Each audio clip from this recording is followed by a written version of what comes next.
लोकसभा चुनावों में इस बार बीजेपी को सबसे बड़ा झटका लगा है तो वो है यूपी में जहां बीजेपी ने भगवान राम को मुद्दा बनाया था, राम मंदिर के नाम पर वोट मांग रहे थे, लेकिन बीजेपी राम की नगरी में ही हार गई। इसके साथ ही बीजेपी उन सभी जगह से भी हारी जिन स्थानों का नाम भगवान राम के साथ जुड़ा हुआ था, जिस पर कांग्रेस नेता श्रीनिवास बीवी ने बीजेपी पर हमला करते हुए प्रभु श्री राम की इसके पीछे क्या मंशा रही होगी।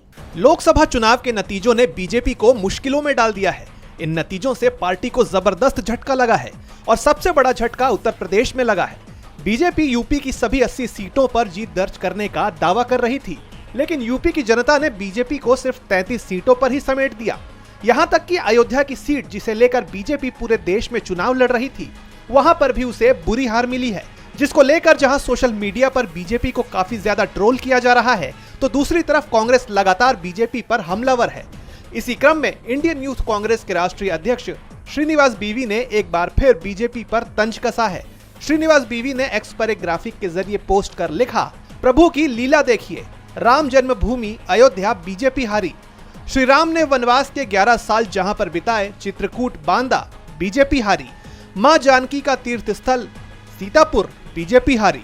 श्री राम के गुरु वशिष्ठ जी की भूमि बस्ती बीजेपी हारी। श्री राम से जुड़ा पवित्र स्थल सुल्तानपुर बीजेपी हारी। प्रयागराज जहां वनवास के दौरान श्री राम का महत्वपूर्ण पड़ाव स्थल रहा, वहां भी बीजेपी हारी। इसी के साथ उन्होंने अन्य राज्यों का विवरण देते हुए आगे लिखा, वनवास के दौरान श्री राम की विश्राम स्थली रामटेक बीजेपी हारी। जहां भगवान लक्ष्मण ने शूर्पणखा की नाक काटी नासिक, वहां भी बीजेपी हारी। श्री हनुमान की जन्मभूमि कोप्पल बीजेपी हारी। श्री राम ने जहां स्वयं शिवलिंग की स्थापना की रामेश्वरम बीजेपी हारी। बता दें कि राम मंदिर के उद्घाटन के बाद लोकसभा चुनाव 2024 में अयोध्या में बीजेपी की हार को लेकर कांग्रेस लगातार हमलावर है। कांग्रेस नेता कह रहे हैं कि बीजेपी भगवान राम की पुजारी नहीं बल्कि व्यापारी है। वहीं कांग्रेस प्रवक्ता पवन खेड़ा ने कहा कि पीएम मोदी अपने दिल को तसल्ली दे सकते हैं। 400 पार चिल्ला रहे थे, कहां गया 400 पार का नारा, अयोध्या भी हार गए।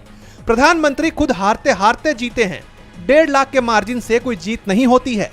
तो वहीं अयोध्या से नवनिर्वाचित सांसद अवधेश प्रसाद ने कहा, मेरे रोम रोम में राम बसे हैं।